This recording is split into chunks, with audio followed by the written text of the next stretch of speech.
A Era Vitoriana, que se estendeu de 1837 a 1901, foi caracterizada por normas sociais rígidas e uma moralidade severa que influenciou todos os aspectos da vida, especialmente no que diz respeito ao namoro e ao casamento.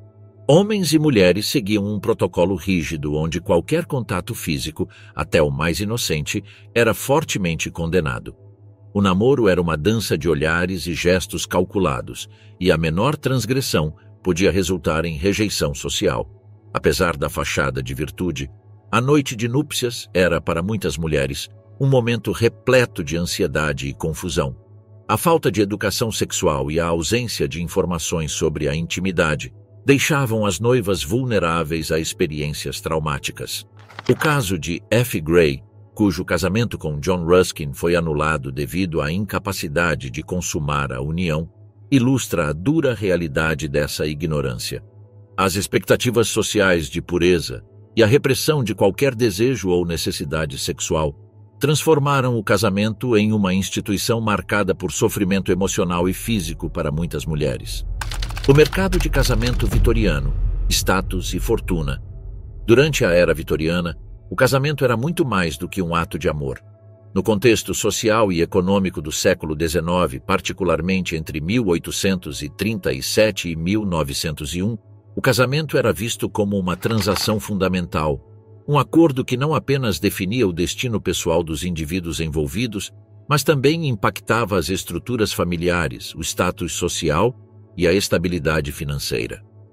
Longe de ser um ato puramente romântico, a vida conjugal era impregnada de uma lógica pragmática que priorizava o bem-estar econômico, a segurança social e a perpetuação da família em detrimento de considerações emocionais. Em uma sociedade com expectativas sociais rígidas, o cortejo tornou-se um processo formal e calculado. A temporada de debutantes para jovens mulheres, principalmente em Londres, servia como uma vitrine social onde as mulheres eram apresentadas a possíveis maridos. Nessas ocasiões, como bailes e jantares da alta sociedade, mães e alcoviteiras desempenhavam papéis fundamentais na busca por casamentos vantajosos, tanto econômica quanto socialmente. Os relacionamentos eram construídos não apenas com base na atração mútua, mas também nas alianças estratégicas forjadas entre as famílias. O casamento vitoriano era um ato legal tão detalhado quanto qualquer transação comercial. Os dotes das mulheres, frequentemente negociados meticulosamente, eram vistos como um componente essencial da união. Esses dotes representavam um capital tangível, um fator decisivo, que poderia garantir a estabilidade de uma família ou, ao contrário, arruinar as perspectivas de uma mulher. O bem-estar financeiro de uma mulher dependia não apenas de seu caráter ou habilidade de gerar afeição, mas do que ela trazia em termos de heranças e propriedades. A abordagem pragmática do casamento também foi apoiada por uma série de manuais e guias sociais que ditavam as regras do cortejo e da vida conjugal. Livros como The Book of Household Management, de Mrs. Beaton, forneciam instruções exaustivas sobre como se comportar nas interações sociais, como avaliar um marido em potencial e como navegar pelas complexidades da vida conjugal. Esses textos, muito populares na época, ajudaram a moldar a conduta das mulheres, orientando-as não apenas nos detalhes domésticos, mas também em como atender aos rígidos padrões sociais e econômicos impostos pela sociedade vitoriana. A dama de companhia vitoriana, guardiãs da honra e das normas sociais. Na Inglaterra vitoriana, onde a moralidade e a reputação governavam tudo, a dama de companhia desempenhava um papel crucial: garantir o cumprimento das rígidas normas sociais e proteger as mulheres dos perigos do escândalo. Essa figura discreta, mas essencial, monitorava as interações sociais e assegurava que as jovens mulheres não ultrapassassem os limites impostos pela sociedade. A dama de companhia não apenas acompanhava as jovens mulheres a eventos sociais, como bailes e passeios, mas também servia como um escudo protetor contra qualquer comportamento considerado inadequado. Em uma sociedade onde o comportamento público das mulheres estava sob constante escrutínio, qualquer erro poderia custar-lhes a reputação. Para as jovens debutantes, a presença de uma dama de companhia era indispensável para navegar neste mundo de convenções rígidas. A figura da dama de companhia surgiu como uma resposta à obsessão vitoriana pela pureza e pelo decoro. Se fossem membros da família, amigas casadas ou parentes masculinos, esses guardiões sociais garantiam que as mulheres seguissem as regras de conduta impostas a elas. Essa prática também estava refletida na literatura da época, como nas obras de Jane Austen e Edith Wharton, onde as damas de companhia serviam como moderadoras morais. Esse papel de vigilância não apenas protegia as mulheres, mas também preservava a ordem social. Em uma sociedade onde a reputação era essencial para a aceitação, a dama de companhia garantia que o comportamento das mulheres permanecesse dentro dos limites estabelecidos. Sem sua presença, o risco de escândalo era iminente. Embora, no final do século XIX, o papel da dama de companhia tenha perdido relevância, durante seu auge, foi um pilar fundamental das interações sociais. As damas de companhia eram mais do que simples observadoras. Elas agiam como guardiãs da moralidade pública, garantindo que as regras sociais da época fossem respeitadas e que as mulheres se comportassem de acordo com as rígidas expectativas de sua era. A linguagem secreta do cortejo vitoriano: leques, flores e desejos silenciados. Na Inglaterra vitoriana, o cortejo não era meramente uma dança de olhares furtivos, mas um sistema intricado de regras não ditas, onde cada gesto e objeto podia transmitir o que as palavras ousavam não expressar. A sociedade da época estava imersa em um refinamento extremo, e dentro desse contexto, o cortejo se transformou em uma coreografia de movimentos delicados e gestos carregados de significado.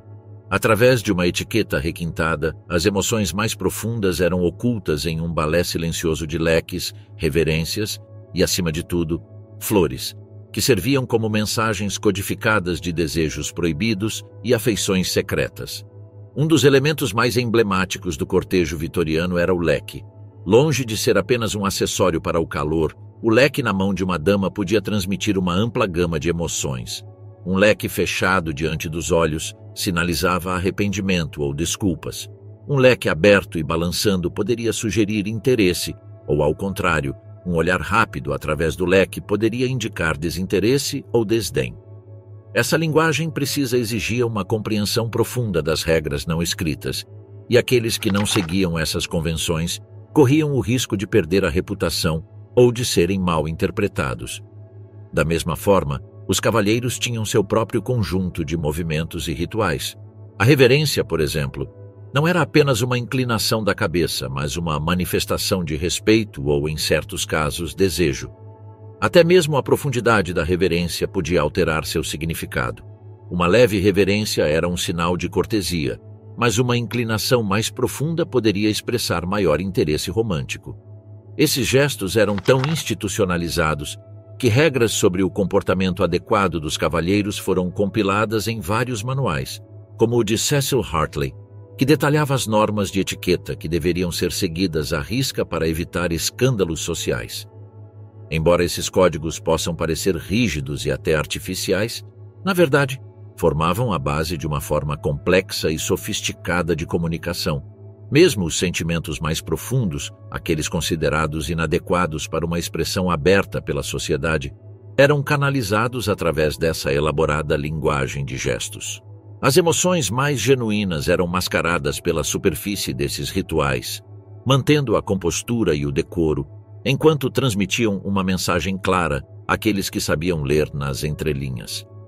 A linguagem das flores, conhecida como floriografia, era outro método fascinante de expressão clandestina no cortejo vitoriano. Enquanto a rosa vermelha era um símbolo universal de amor, outras flores transmitiam mensagens muito mais nuançadas e complexas. Por exemplo, um buquê de violetas poderia expressar fidelidade, enquanto uma orquídea significava um amor raro e profundo. A era, símbolo de fidelidade, ou o alecrim, representando lembrança, eram usadas para enviar mensagens poéticas sem a necessidade de palavras. Em um mundo onde a liberdade de expressão era severamente restrita pelas convenções sociais, a linguagem floral oferecia um refúgio para aqueles que desejavam comunicar seus sentimentos além das restrições da etiqueta. A Rainha Vitória e o Príncipe Alberto, por exemplo, trocaram tussie-musses, pequenos buquês de flores, como parte de seu cortejo, refletindo o uso generalizado das flores como uma linguagem secreta entre amantes. A arte do cortejo vitoriano, através de cartas, danças e chá. Foi nas cartas, danças e chás da tarde que as histórias de amor mais complexas foram tecidas, onde as regras de etiqueta e o desejo pessoal se entrelaçaram em uma precisa coreografia social. A carta na era vitoriana era muito mais do que um meio de comunicação. Era o veículo através do qual os sentimentos de amor, desejo e desespero podiam ser expressos sem arriscar a reputação do remetente.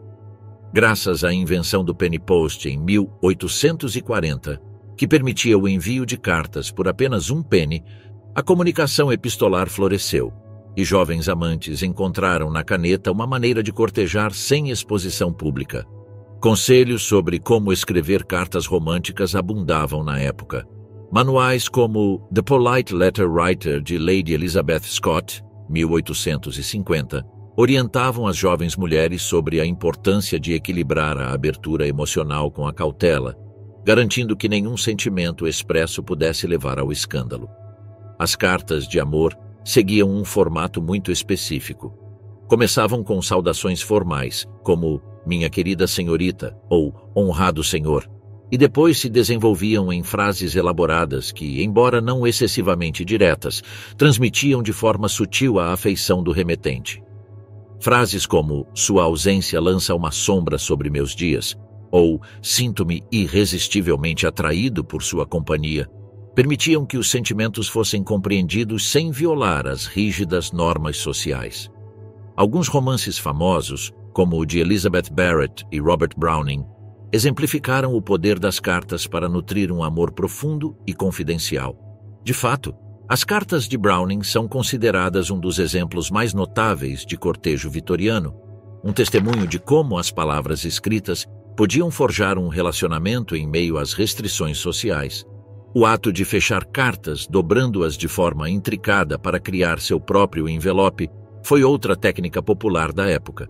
Esse método elaborado não apenas protegia as cartas de serem abertas sem permissão, mas também refletia a importância da privacidade em um ambiente onde segredos pessoais poderiam ser facilmente expostos. O salão de baile vitoriano era o palco principal onde as regras sociais e o desejo se encontravam.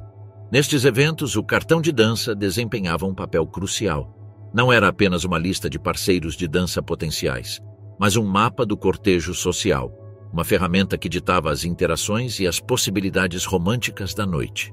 Cada nome inscrito no cartão de dança era uma oportunidade para as jovens mulheres, sob os olhos vigilantes de suas famílias e o escrutínio da sociedade, escolherem com quem compartilhar aqueles momentos de interação pública.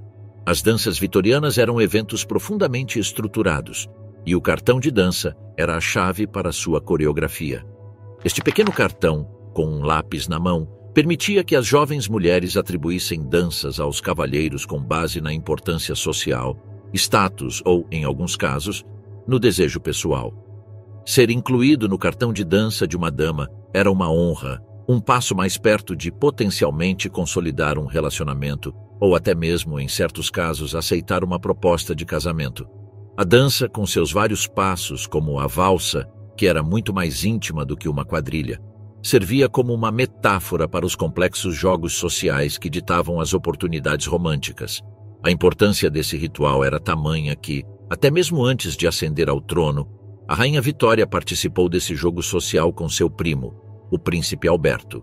Em um baile em 1839, disse que o jovem príncipe observou cuidadosamente o cartão de dança de Vitória, anotando com quem ela dançou e como a noite se desenrolou. Assim, o baile não era apenas uma oportunidade de entretenimento, mas um ato de estratégia social. Além das danças e cartas, o chá da tarde tornou-se outro cenário-chave no ritual do cortejo vitoriano. Inspirada por Ana, a duquesa de Bedford, que introduziu essa tradição na década de 1830, a cerimônia do chá transformou-se em um espaço íntimo, onde os relacionamentos pessoais podiam ser cultivados em um ambiente tranquilo, menos público do que o salão de baile. Ali, os jovens cavalheiros finalmente podiam se aproximar das senhoras sob o pretexto de compartilhar uma xícara de chá e engajar em conversas mais profundas. A etiqueta para o comportamento nesses encontros era rigorosa e detalhada. Manuais como The Book of Household Management, de Isabella Beaton, forneciam instruções precisas sobre o protocolo a ser seguido. Desde a vestimenta apropriada até a ordem de servir o chá, cada aspecto do encontro precisava estar em seu devido lugar. Para os homens, o chá da tarde era uma oportunidade para demonstrar suas habilidades de cortejo, sem as limitações físicas da dança, mas igualmente carregado de simbolismo. Visitas, ou chamadas, eram outro ritual social fundamental para os casais que avançavam em seu relacionamento. Essas visitas frequentemente aconteciam em horários específicos do dia, de acordo com as normas de conduta apropriada, e os homens precisavam apresentar seu cartão de visita, um pequeno pedaço de papel com seu nome como sinal de respeito e consideração. Durante essas visitas, o casal poderia desfrutar de algum tempo a sós, longe da agitação dos bailes e grandes encontros sociais. No entanto, assim como nas cartas e danças, as visitas estavam sujeitas às rígidas normas sociais que regulavam o comportamento e o compromisso. A alquimia dos noivados vitorianos, amor, dotes e diamantes. O noivado durante a era vitoriana não era apenas um ato de amor. Era um contrato social e financeiro intricado que conectava destinos, famílias e reputações.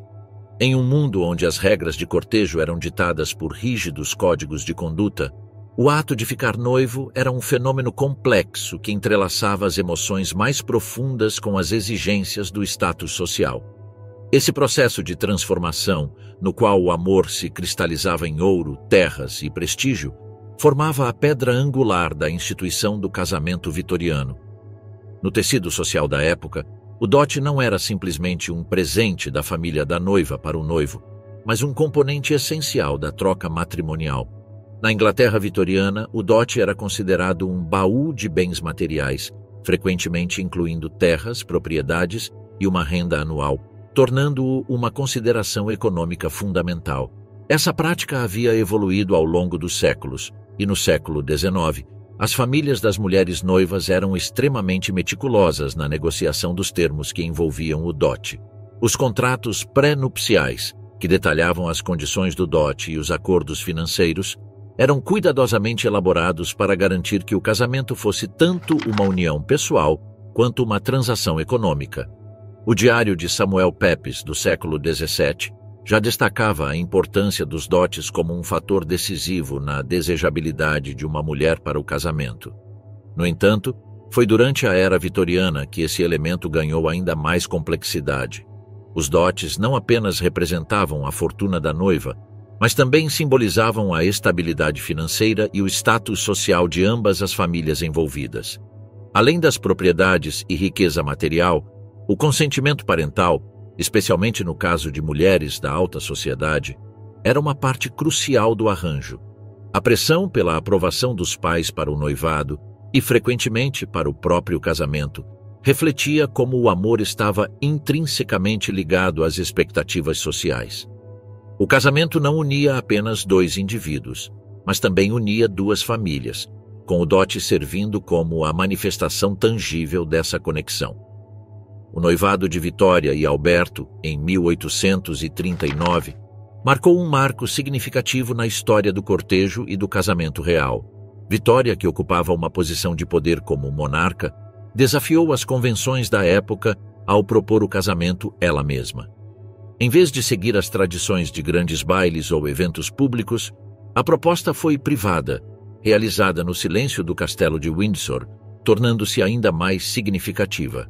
Esse ato não apenas alterou a dinâmica do cortejo real, mas também quebrou a tradição de que o homem deveria tomar a iniciativa em tais momentos. Embora privado, o noivado rapidamente ganhou visibilidade pública quando jornais como The Times anunciaram a união real, solidificando o novo relacionamento e elevando o casal a um nível social ainda mais alto. Assim, o noivado não foi apenas o começo de uma união pessoal, mas também uma declaração pública de status, poder e validação das posições de ambos os envolvidos na sociedade. O anel de noivado é um dos símbolos mais reconhecíveis da promessa matrimonial, mas sua história, no contexto vitoriano, é marcada por simbolismo e mudanças significativas na indústria de joias. Embora os diamantes sejam agora considerados o padrão para anéis de noivado, isso nem sempre foi o caso na era vitoriana. Quando o príncipe Alberto propôs casamento à rainha Vitória, ele lhe presenteou com um anel em forma de serpente, uma figura que simbolizava a eternidade. Essa escolha foi significativa, pois o anel de serpente representava a união duradoura, refletindo não apenas a profundidade do compromisso deles, mas também uma visão mais ampla do amor, além do luxo. Foi no final do século XIX, com a descoberta de minas de diamantes na África do Sul, que os diamantes se tornaram firmemente associados à ideia de amor eterno. Nesse contexto, as empresas de joias, lideradas por marcas como a De Beers, começaram a promover campanhas de marketing vinculando diamantes aos noivados matrimoniais. Esse esforço de marketing, combinado com a maior disponibilidade de diamantes, consolidou o diamante como o símbolo indiscutível do amor eterno, ofuscando até mesmo as escolhas mais simbólicas, como a serpente. Uma vez que os termos do noivado eram acordados, o evento em si era conduzido com uma formalidade que sublinhava sua importância social.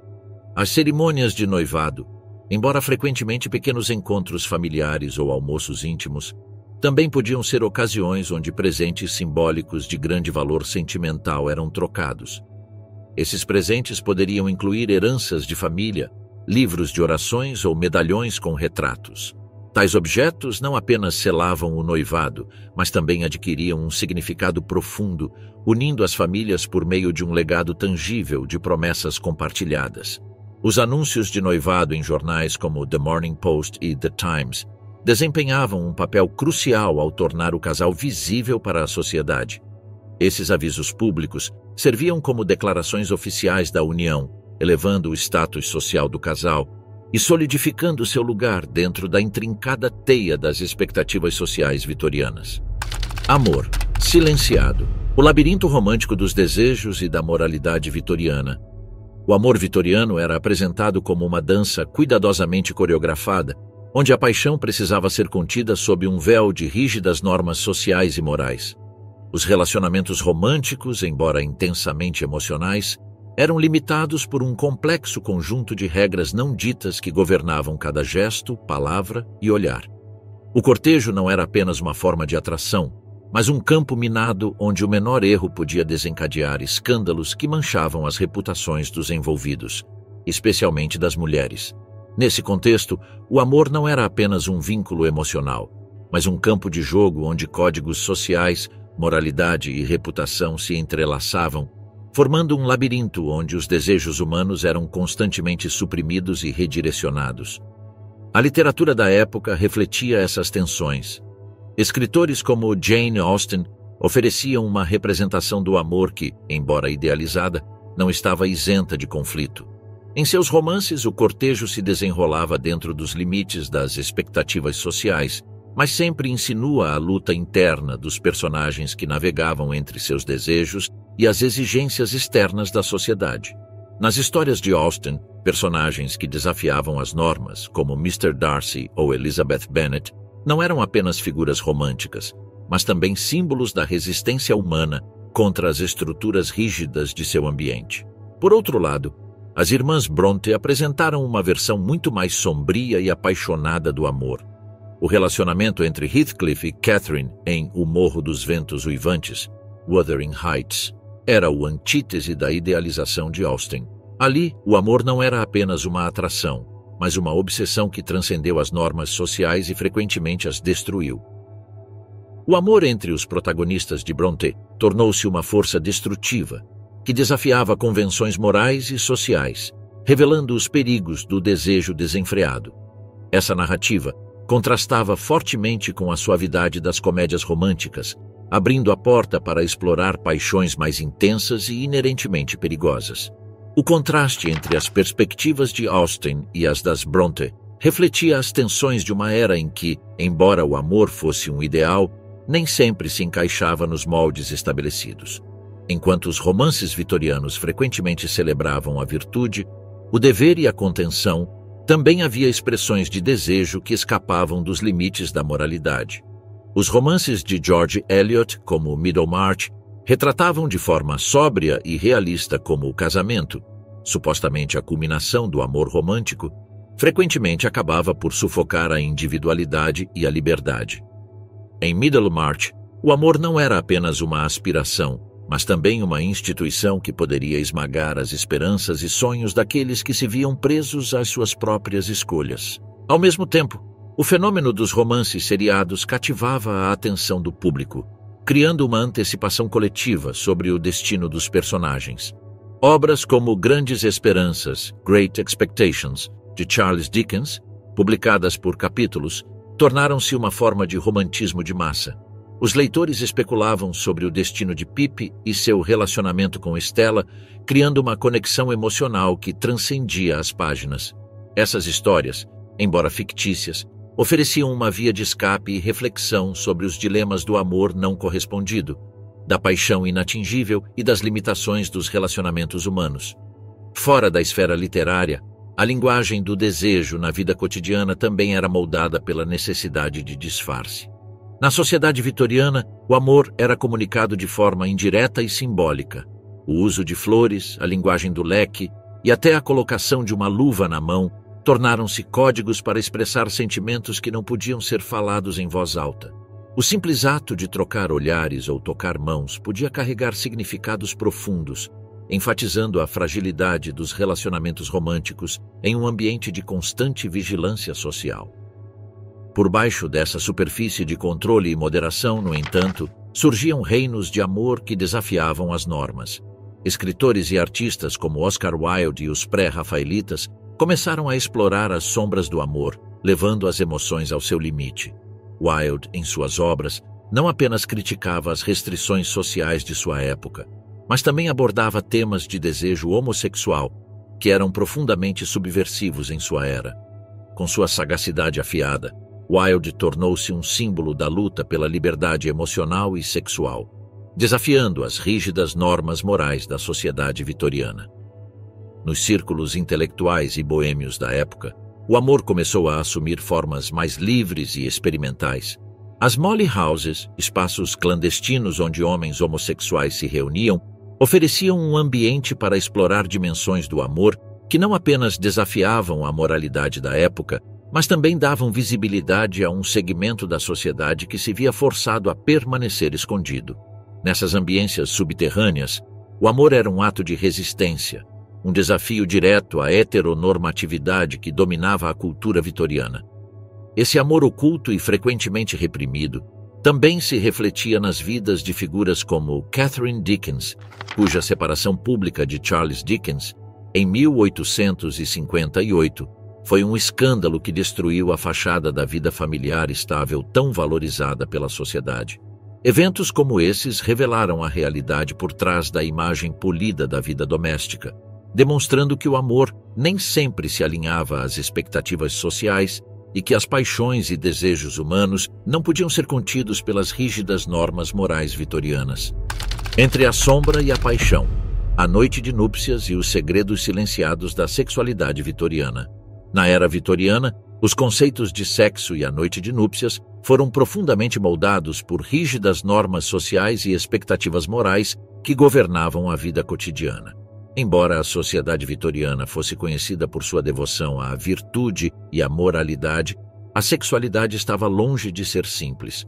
Ela era envolta por um denso véu de repressão, tabus e, frequentemente, ignorância.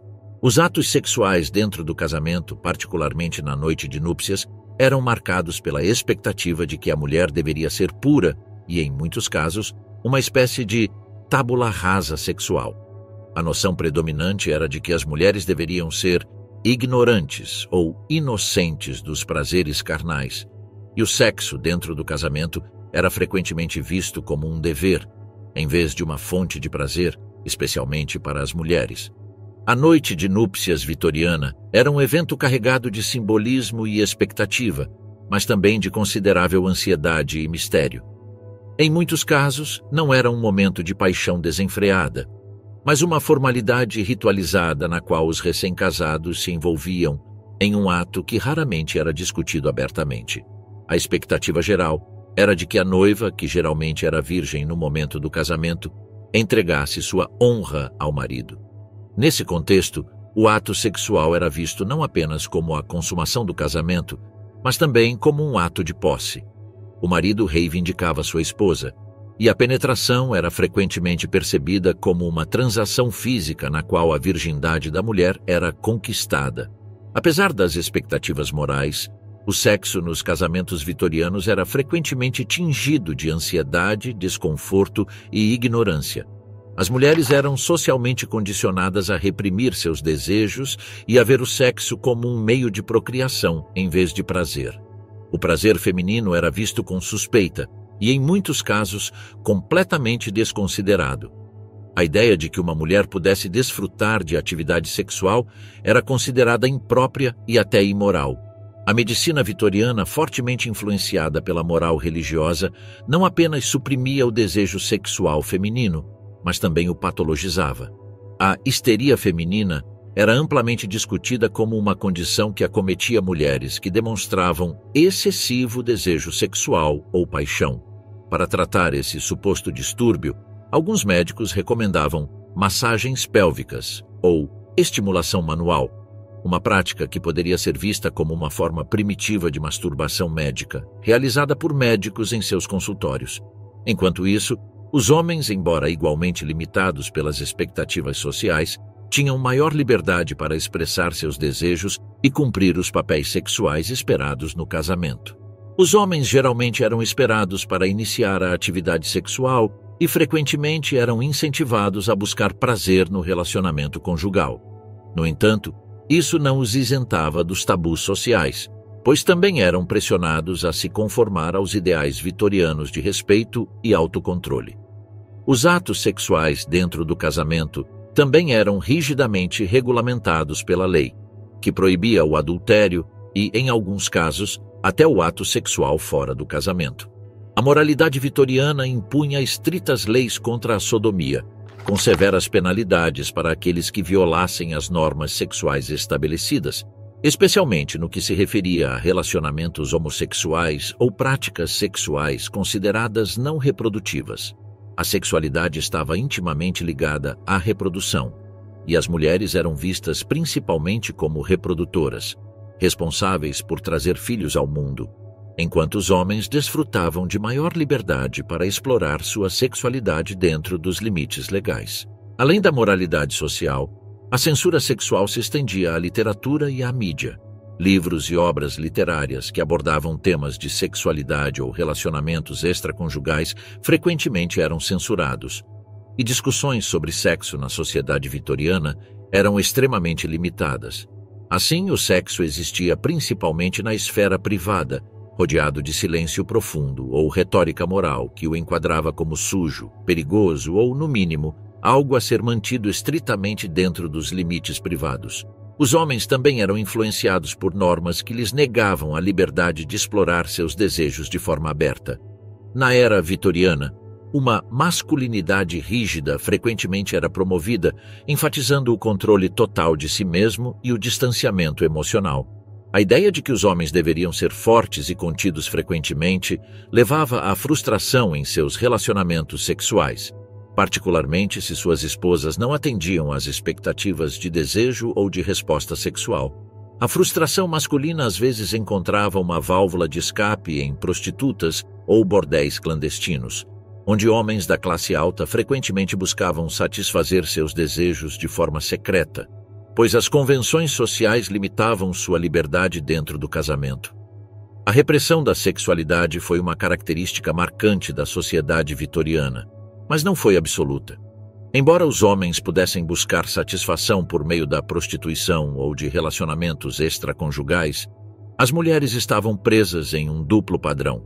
Eram esperadas para ser puras e, na melhor das hipóteses, silenciosas sobre o sexo. No entanto, nem tudo era repressão. Em círculos menos normativos ou em setores marginalizados da sociedade, os desejos sexuais encontraram uma forma de libertação da opressão moral. Os círculos boêmios, a arte e a literatura, embora marginais, serviram como saídas para aqueles que não podiam se conformar às expectativas vitorianas, encontrando na sensualidade ou no que a sociedade considerava perverso uma maneira de expressar o que estava oculto. A noite de núpcias, no contexto vitoriano, não era meramente uma formalidade social, mas um campo de batalha onde expectativas públicas, crenças religiosas, anatomia e ignorância sexual colidiam. Apesar da repressão e do controle, existiam tanto vias públicas quanto privadas de escape, que ofereciam vislumbres de transgressão contra as rígidas normas sexuais da época. A repressão não eliminou os desejos sexuais. Ela simplesmente os empurrou para as sombras, onde se entrelaçaram em silêncio esperando para ser descobertos.